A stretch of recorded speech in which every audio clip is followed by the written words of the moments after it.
जय श्री राधे। रामधारी गुप्ता, खंड 2, प्रतिलेखन संख्या 3, गति 120 शब्द प्रति मिनट। प्रारंभ करें। आइए आज हम अपने विचारों को उस दिन तक ले जाएं जब हमने गणराज्य की घोषणा की थी। अपनी विकास की योजनाओं के संबंध में हमने वास्तव में काफ़ी प्रगति की है, परंतु क्या हम भारत के सब नागरिकों को दरिद्रता तथा कष्ट से मुक्त करा पाए हैं?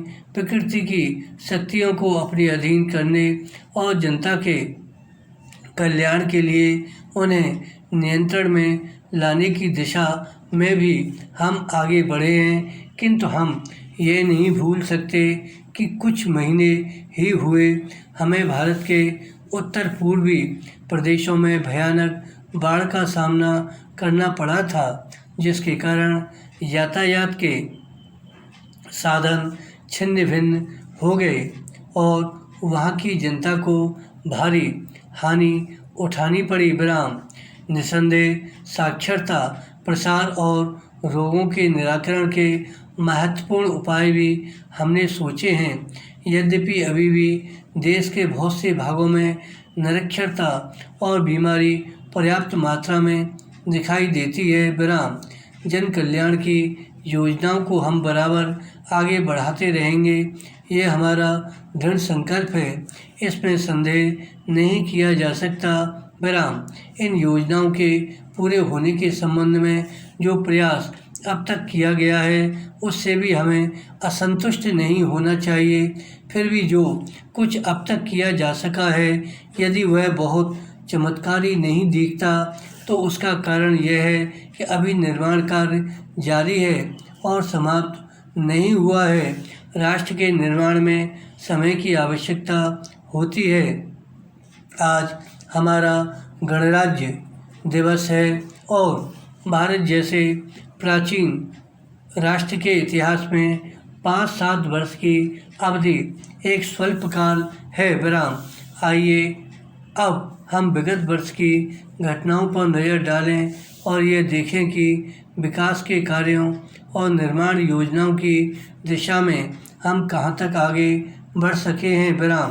पैरा।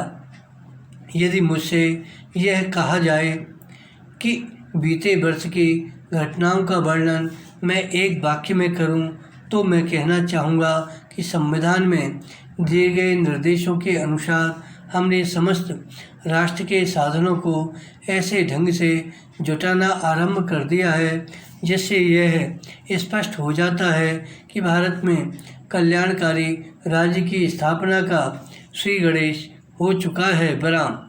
पिछले वर्षों में हमने जो संकल्प और दावे किए थे, अब वे मूर्तमान होने लगे हैं। विराम। इसलिए अब यह समझना कठिन नहीं है कि राष्ट्र किधर जा रहा है और आगामी 10 या 15 वर्षों में हम किस स्थिति में होंगे।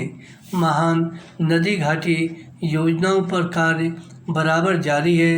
इनमें से एक योजना भाखड़ा नंगल योजना से बहुमूल्य पानी और बिजली पंजाब, पेप्सू तथा राजस्थान के भागों को मिलने भी लग गई है। दामोदर घाटी योजना से कुछ समय हुआ बिजली प्राप्त होने लगी थी और हीराकुंड, चंबल तथा दूसरी महान योजनाओं की भांति यह योजना भी यथेष्ट रूप से आगे बढ़ रही है।